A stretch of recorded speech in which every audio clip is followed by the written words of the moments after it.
O profeta Isaías é considerado um dos maiores homens de Deus que já andou por esta terra. O seu nome significa "O Senhor é salvação", e talvez por isso, ele tenha sido um dos profetas que mais falaram sobre a importância de sermos fiéis ao Senhor, com mensagens duras, mas ao mesmo tempo que traziam conforto e esperança por causa das promessas de restauração. E outro assunto muito constante nas pregações de Isaías durante o seu ministério foi sobre o Messias. Mesmo tendo vivido 700 anos antes do nascimento de Jesus, ele trouxe profecias muito detalhadas a respeito da vinda do Filho de Deus a este mundo. Porém, o que nem todo mundo sabe é que o profeta também falou sobre o fim dos tempos e a volta de Jesus, que virá para estabelecer um novo céu e uma nova terra. Veja o que ele disse: "Assim como os novos céus e a nova terra que vou criar serão duradouros diante de mim, declara o Senhor, assim serão duradouros os descendentes de vocês e o seu nome. De uma lua nova a outra, e de um sábado a outro, toda a humanidade virá e se inclinará diante de mim, diz o Senhor." E é exatamente sobre essas revelações de Deus, através do profeta Isaías, que eu quero conversar com você hoje. No livro dele, existem 66 capítulos, com profecias e alertas sobre os nossos dias. Mas antes de começarmos, eu quero muito que você se inscreva aqui no meu canal. Clique no botão abaixo do vídeo, inscrever-se, e do lado vai aparecer um sininho. É muito importante que você ative esse sininho para que você receba todas as notificações sempre que eu colocar um vídeo novo. Todos os dias eu tenho colocado mensagens, orações, tudo para te fortalecer na caminhada com Deus. Então venha participar junto comigo, ok? Vamos lá. O primeiro alerta de Isaías: os ímpios serão tomados pelas trevas. Vamos ler o que está escrito nos primeiros versículos do capítulo 60 de Isaías. "Levante-se, refulja, porque chegou a sua luz, e a glória do Senhor raia sobre você. Olhe, a escuridão cobre a terra, densas trevas envolvem os povos, mas sobre você raia o Senhor. É sobre você que se vê a sua glória." Neste capítulo inteiro, Deus mostra ao profeta a grandeza e a glória da Jerusalém celestial e o triunfo da igreja. A visão de Isaías é muito semelhante à visão que o apóstolo João teve em Apocalipse 21 e 22, muitos séculos depois. Isso confirma a veracidade e a coerência da palavra de Deus. Ali haverá paz para sempre. Toda dor, gemido e lágrimas serão consolados. Os terrores do passado não mais nos afligirão, porque agora todo o domínio pertence ao Senhor. E isso é maravilhoso, irmãos. Eu nem mesmo consigo imaginar a grandeza disso tudo. Porém, existem alguns trechos dessa passagem que mostram que a situação será bem diferente para quem decidir continuar no pecado e não se arrepender de suas obras más. Isaías diz que as trevas cobrirão essas pessoas, pois o sol e a lua não existirão mais, e a luz que iluminará os filhos de Deus virá diretamente do Espírito Santo. Nós não sabemos o dia e nem a hora em que Jesus voltará. Por isso devemos fazer a vontade do Pai, lutar contra o pecado e não se entregar às tentações do diabo, porque mais cedo ou mais tarde as trombetas irão soar e quem não estiver ao lado de Cristo será envolvido pelas trevas, assim como aconteceu com os egípcios durante as 10 pragas do Egito. Veja o que a Bíblia diz sobre isso. O Senhor disse a Moisés: "Estenda a mão para o céu, e trevas cobrirão o Egito, trevas tais que poderão ser apalpadas." Moisés estendeu a mão para o céu, e por 3 dias houve densas trevas em todo o Egito. Ninguém pôde ver nem cair do seu lugar durante 3 dias. Todavia, todos os israelitas tinham luz nos locais em que habitavam. Quando as trevas caíram sobre o Egito, ninguém conseguiu fazer nada durante 3 dias. Tudo parou. A escuridão tomou conta de todos os egípcios por causa da sua desobediência e teimosia. E será exatamente isso que acontecerá no fim dos tempos, de acordo com o profeta Isaías, só que com um agravante: as trevas durarão para sempre. Deus é e sempre será a luz daqueles que o amam, mas quem o rejeita viverá eternamente na escuridão. O segundo alerta: quem não discernir entre o certo e o errado, pagará um alto preço. Agora nós vamos até o capítulo 5 do livro de Isaías, onde ele nos avisa que todos aqueles que não sabem diferenciar entre o bem e o mal, e que se consideram sábios aos seus próprios olhos, não ficarão livres do juízo de Deus. Diz assim a palavra do Senhor. Ai dos que chamam ao mal bem, e ao bem mal, que fazem das trevas luz, e da luz trevas, do amargo doce, e do doce amargo. Ai dos que são sábios aos seus próprios olhos, e inteligentes em sua própria opinião.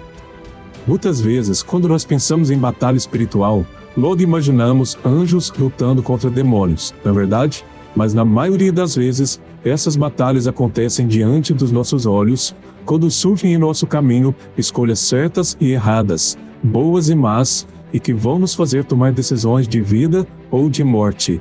Foi por isso que Jesus disse o seguinte: entrem pela porta estreita, pois larga é a porta e amplo o caminho que leva à perdição, e são muitos os que entram por ela. Como é estreita a porta e apertado o caminho que leva à vida, são poucos os que a encontram. E é exatamente essa disputa entre o bem e o mal que a nossa sociedade tem vivido ultimamente. Então nós devemos refletir: seremos fiéis no casamento ou trairemos o nosso cônjuge? Agiremos com honestidade no trabalho ou daremos um jeitinho para ter algum lucro desonesto? Ficaremos do lado dos que buscam a verdade ou nos uniremos aos corruptos esperando algum benefício em troca? E sabe o que é pior? Escolher o lado errado e ainda justificar a decisão com aquela frase: ah, isso não tem nada de mais. É isso que significa ser sábio aos próprios olhos. É ignorar o que a palavra de Deus define como certo e errado e agir de acordo com o que o seu coração pede para fazer. Mas a Bíblia diz que o coração do homem é mais enganoso do que todas as coisas e desesperadamente corrupto. Por isso, antes de tomar decisões, precisamos consultar a Deus e sempre ficar do lado do bem. Caso contrário, pagaremos um alto preço quando Jesus voltar. O terceiro alerta: Deus está permitindo que coisas ruins aconteçam para nos despertar. Deus ama sua criação? Sim, Ele ama muito. Mas o mundo foi tomado pelo pecado. E agora que estamos no fim dos tempos, Ele está permitindo que coisas ruins aconteçam na terra para nos avisar daquilo que está por vir.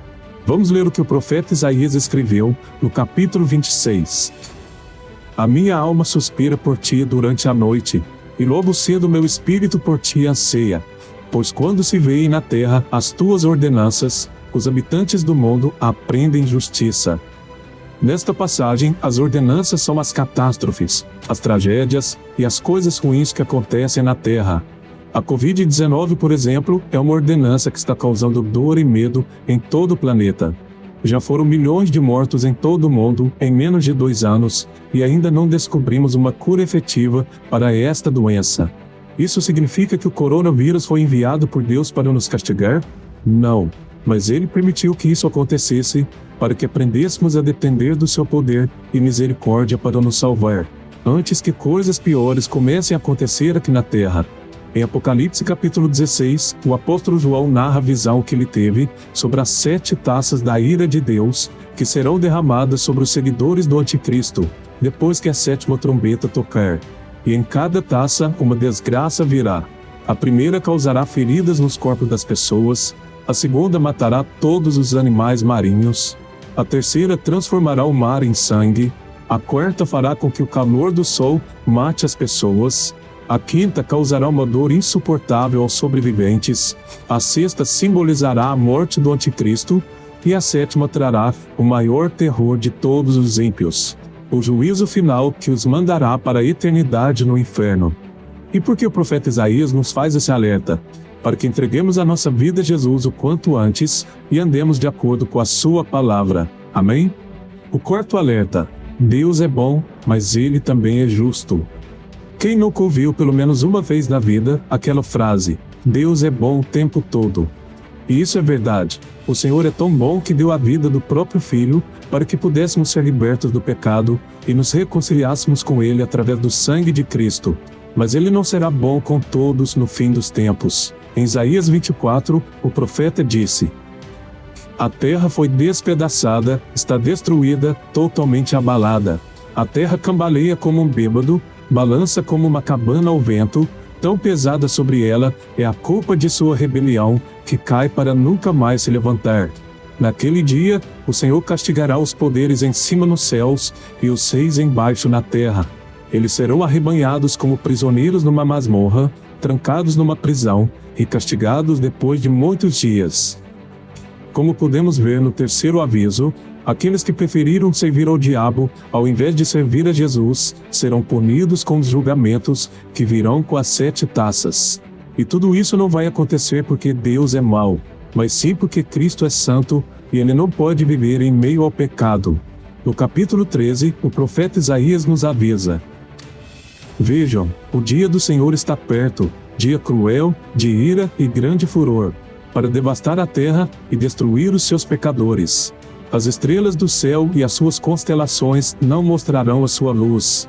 O sol nascente escurecerá, e a lua não fará brilhar a sua luz. Castigarei o mundo por causa da sua maldade, os ímpios pela sua iniquidade. Darei fim à arrogância dos altivos, e humilharei o orgulho dos cruéis. Então, se você não quer fazer parte desse grupo de pessoas que serão condenadas ao inferno, creia na morte e ressurreição de Jesus, e viva de acordo com seus ensinamentos. Aceite esse amor tão grande de Deus por você, pois na eternidade com Ele não haverá mais dor ou sofrimento. Amém? E o quinto alerta: busque o Senhor enquanto há tempo. Quem pode nos garantir que amanhã acordaremos vivos? A Bíblia diz que a nossa vida é como um sopro e que os nossos dias são como uma sombra passageira. E é por isso que o profeta Isaías nos avisou que nós devemos entregar a nossa vida ao Senhor o quanto antes, porque não sabemos se teremos outra oportunidade amanhã. Veja o que ele disse no capítulo 55. Busquem o Senhor enquanto se pode achá-lo, clame por ele enquanto está perto. Que o ímpio abandone o seu caminho, e o homem mau os seus pensamentos. Volte-se para o Senhor, que terá misericórdia dele. Volte-se para o nosso Deus, pois ele perdoará de bom grado. Não importam os erros que você cometeu no passado. Deus não está preocupado como você conduziu a sua vida até hoje. O que Ele quer é que você se arrependa dos seus pecados e entregue a sua vida para Ele agora mesmo. E para isso você precisa dar 3 passos importantes que eu vou te mostrar agora. O primeiro passo: confesse os seus pecados a Deus. A Bíblia diz: se confessarmos os nossos pecados, Ele é fiel e justo para perdoar os nossos pecados e nos purificar de toda injustiça. Como nós podemos ver, o perdão de Deus é uma promessa para todos nós, mas a decisão tem que partir de cada um de nós. Então, meu irmão, confesse os seus pecados ao Senhor e creia que você já foi perdoado. O segundo passo: escolha andar na luz. Na Bíblia está escrito: Deus é luz, nele não há treva alguma. Se afirmarmos que temos comunhão com Ele, mas andamos nas trevas, mentimos e não praticamos a verdade. Se andamos na luz como Ele está na luz, temos comunhão uns com os outros, e o sangue de Jesus, seu Filho, nos purifica de todo o pecado. Andar na luz significa abandonar a vida de pecado e deixar que Jesus transforme a sua mente e o coração. Quando nós fazemos isso, nós damos liberdade para que Ele nos transforme diariamente, e assim encontramos forças para vencer o pecado. E o terceiro passo: não fique se culpando. Se você confessou seus pecados a Cristo, Ele já te perdoou, e agora você não deve ficar se culpando mais. O inimigo vai fazer de tudo para te acusar, ao dizer que você é muito pecador e que Deus não pode te perdoar. Por isso, ainda que você se sinta sujo e não merecedor das bênçãos do Senhor, tome posse do perdão pela fé. Amém? Então, irmãos, nós devemos entender que Jesus está prestes a voltar. E o profeta Isaías foi usado pelo Senhor para nos dar avisos importantes a respeito do que fazer e o que não fazer nos dias de hoje. Cristo pagou um alto preço pelas nossas vidas e não podemos desperdiçar essa oportunidade de sermos salvos. Como nós vimos, os últimos dias serão terríveis, e você não precisa sofrer junto com os ímpios. Mas para isso você tem que atender ao chamado que Deus está te fazendo hoje. Amém? Se você gostou dessa mensagem, eu peço que você compartilhe nos grupos de WhatsApp, no Facebook. Vamos espalhar a mensagem do Evangelho. E me siga aqui, porque todos os dias eu vou te ajudar na caminhada com Deus. Eu te espero no próximo vídeo. Que Deus te abençoe.